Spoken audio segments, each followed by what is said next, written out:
Klay Thompson malaki pa din ang tsansang maglaro para sa koponan ng Los Angeles Lakers.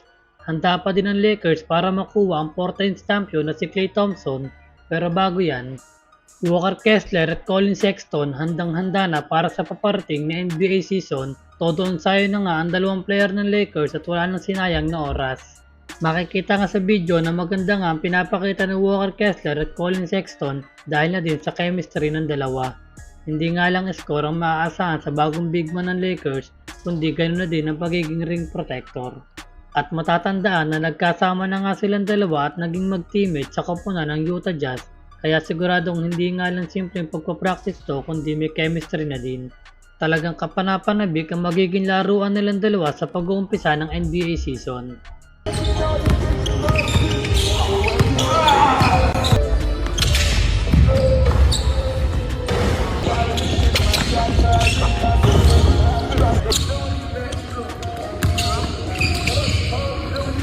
At Klay Thompson mukhang matutuloy na ang paglalaro para sa koponan ng Los Angeles Lakers.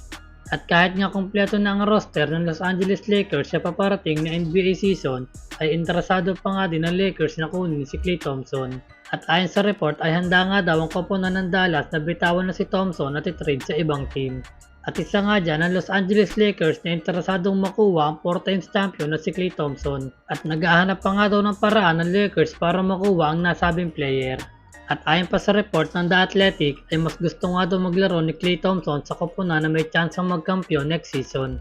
At Lakers nga daw ang nakikita niyang team na kayang lumaban para sa kampyonato. At masaya nga daw siyang maglalaro para sa koponan ng Los Angeles Lakers dahil dito nga daw ang kanyang hometown.